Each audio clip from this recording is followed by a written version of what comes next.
For the first 20 years of my life, I felt completely and utterly worthless. I'm 22 now, and it's been 2 years since I started loving myself. How I feel about myself now compared to how I felt in 2020 is night and day. I want to share my story and what I've learned so far in my self love journey to offer hope and uplift people who maybe don't feel very good about themselves. But feel free to stay for the art or send this video to someone who you think might benefit from it.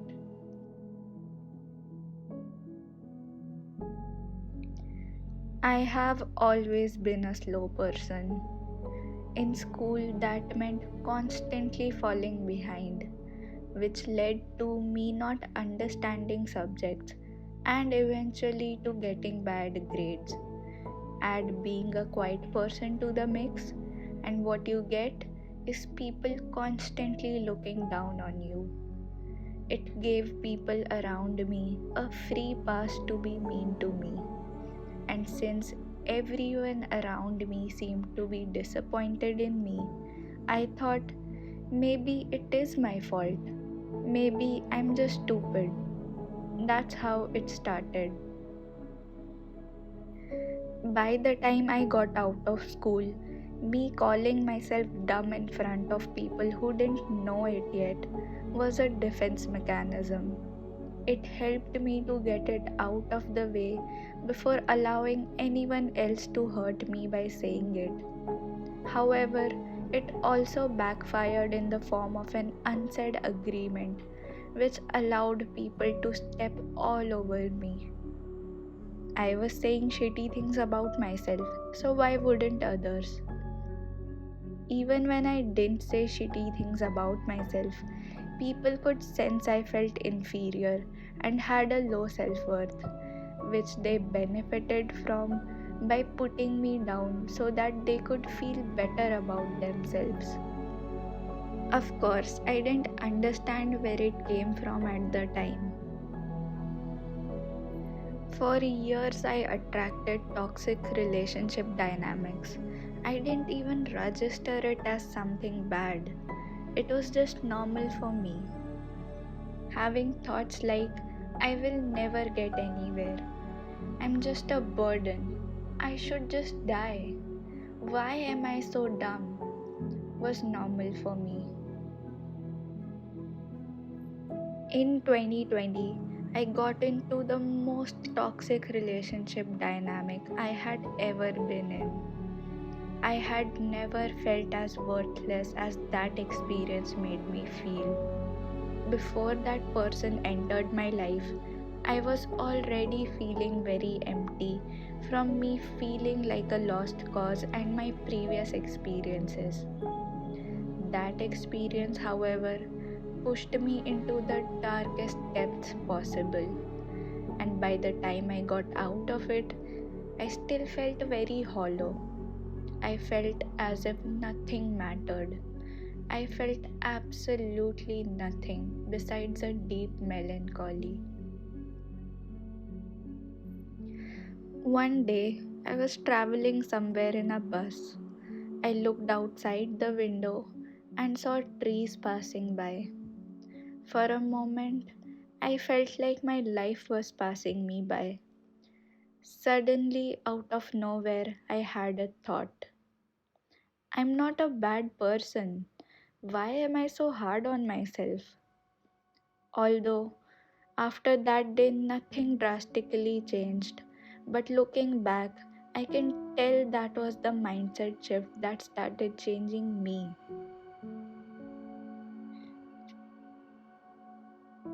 This was a very brief story of the first 20 years of my life.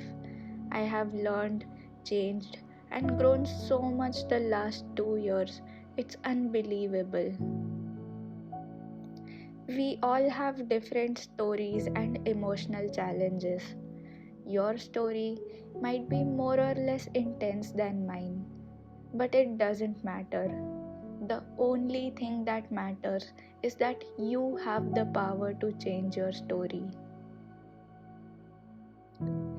The world we live in is made of stories, and so it's easy to get lost in someone else's narrative of reality. To one day possibly love ourselves, it's very important to first get to know ourselves in the absence of other people's narratives. When it comes to identity, we think of ourselves as singular beings, but that is far from the truth. Everyone thinks they know themselves, but that is not always the case.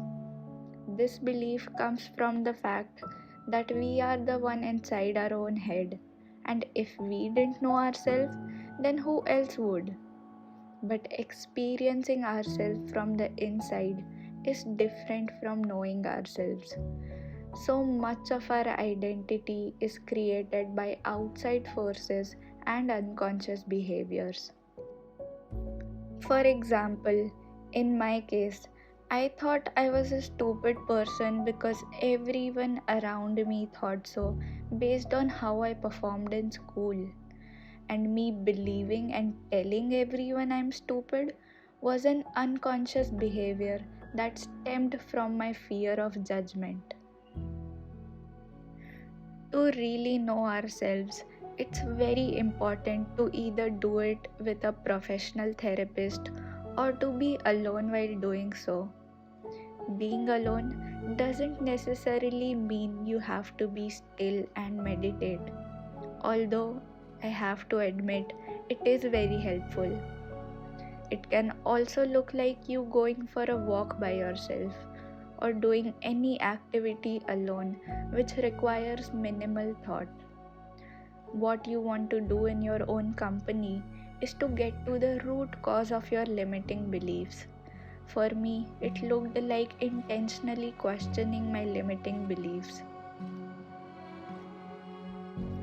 I'm dumb. Why? Because everyone thinks so. Why does everyone think that? Because of my poor performance in school. Why was my performance so bad? Because I was either not interested in the subject or too slow to catch up. Was being slow my fault? And is it my weakness? It's not my fault. It can be a weakness sometimes, but being slow helps me pay attention to the details and do the things I'm doing more mindfully and properly. Does that mean I'm dumb? No. Of course, my internal dialogue wasn't so quick, easy, or linear like I explained. But I was able to successfully change many of my limiting beliefs by questioning where they came from. This method is one that works for me, and I don't know if there are others. I'm not a therapist and I've never studied psychology. So I encourage you to either seek professional help or do your own research if you choose to help yourself like I did. I also request you to be open minded and kind to yourself if you go on this journey alone, because it is not at all a linear one. The goal is to love ourselves after all. Being mean or judgmental towards yourself on this journey will only make it more difficult. But in case you do find yourself being mean or judgmental towards yourself, the solution is never to beat yourself up more.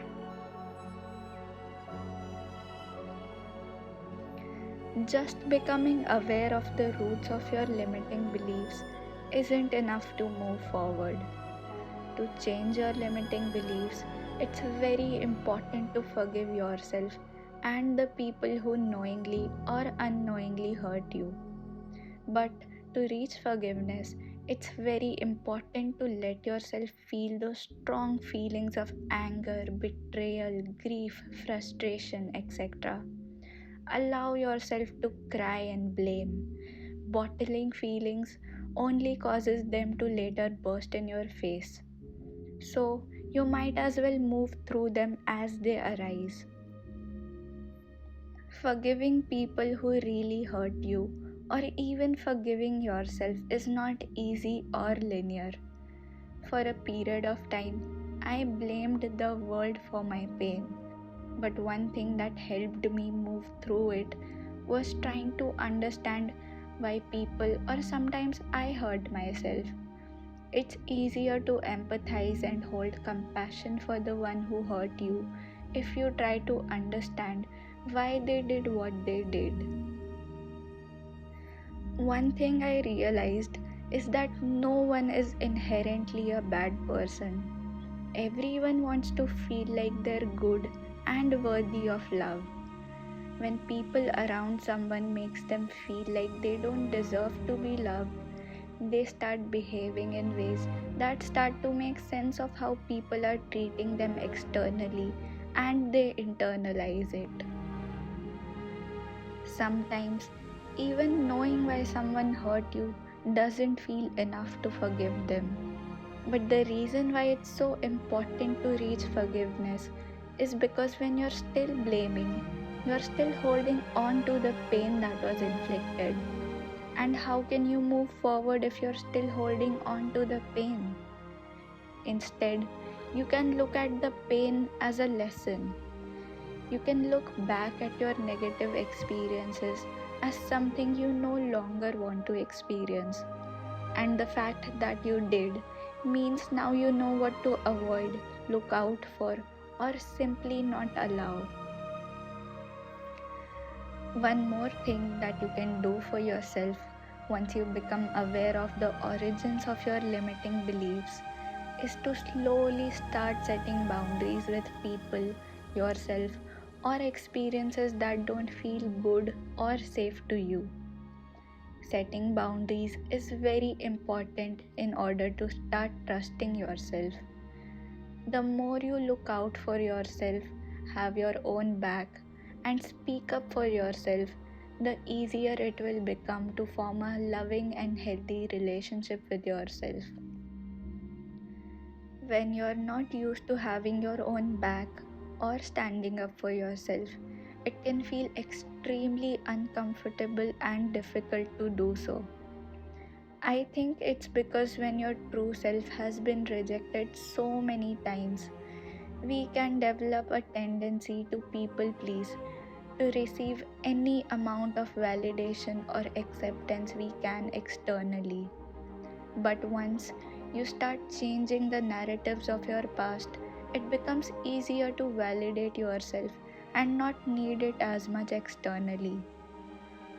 Once I started loving myself, whenever I failed to have my own back, I felt very betrayed by myself, and then I had to go through the process of forgiving myself. And each time I broke my own trust, it became harder to forgive and trust myself. So, no matter how uncomfortable it felt standing up for myself, I had no other choice but to do it. Because now that I had started feeling good about being myself, I couldn't afford to lose my internal validation for the sake of people pleasing or any amount of external validation.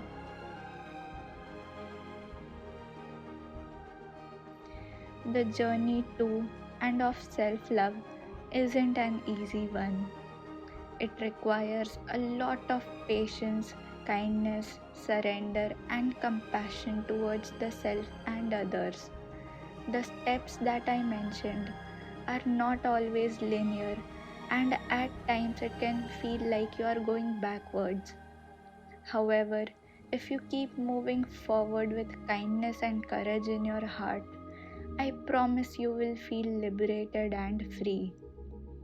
At times you might still feel trapped. I certainly still do. But you will have the tools necessary to break yourself free. Self love is not a destination, it is more of a daily practice that becomes easier the more time you spend doing it. Loving yourself doesn't always look like bliss and joy. Many times it can look like you being kind and accepting towards yourself while going through a difficult time. The love you are able to hold for yourself during the rough moments only makes the love more sweet and meaningful during the happy ones.